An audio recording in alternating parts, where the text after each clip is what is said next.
Does checking the I-9 form box that says that you're a U.S. citizen or national when you're not a U.S. citizen or national render you deportable automatically?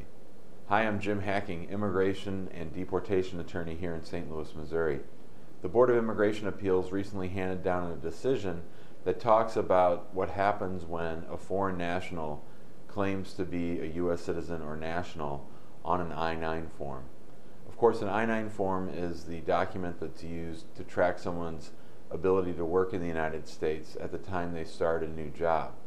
In this particular case, a young lady had filled out not one but two separate I-9 forms for two different employers in which she claimed that she was a U.S. citizen or national.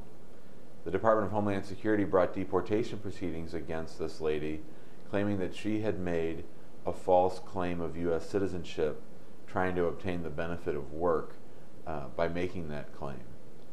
The woman was placed into deportation proceedings, and coincidentally, she was also married to a U.S. citizen, and she filed an I-130 spouse visa application which had been approved. When you're in deportation proceedings, the Immigration Service cannot grant you a green card. You have to first file an I-130 with the Immigration Service, get that approved, and then if the immigration judge presiding over your deportation thinks that you're eligible to adjust status, then he or she can adjust your status to that of lawful permanent resident based on the approved I-130.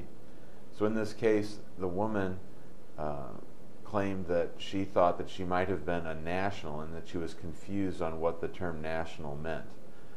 The immigration judge found the lady not to be entirely credible, but he said even taking what she claims as true, she still had sought an immigration benefit, and that because she had checked that box, that was enough to render her deportable.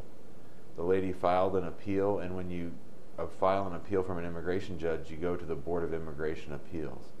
And here's what the Board of Immigration Appeals said. They said that that box showed two things, that her checking the box showed two things.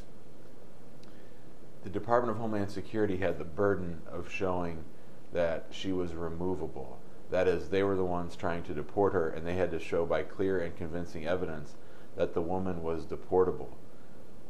And the Board of Immigration Appeals said that the court had erroneously concluded that just checking the box on the I-9 form, claiming that you're a U.S. citizen or national, was not enough to establish that she had falsely claimed U.S. citizenship.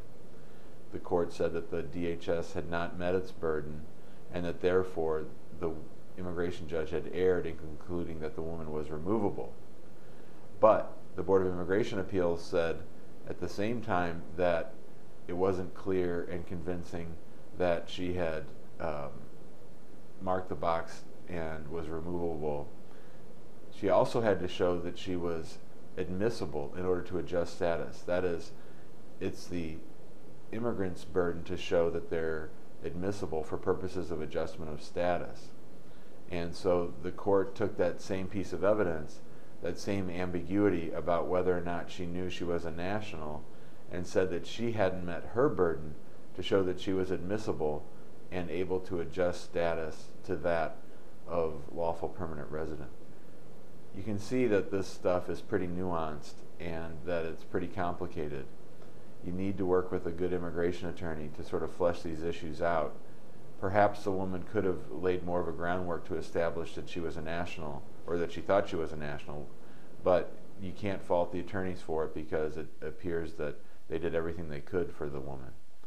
If you have questions about deportability, removability, about false claims of U.S. citizenship, which is a very serious matter, feel free to give us a call, 314-961-8200, or you can always shoot me an email, jim@hackinglawpractice.com. Thanks.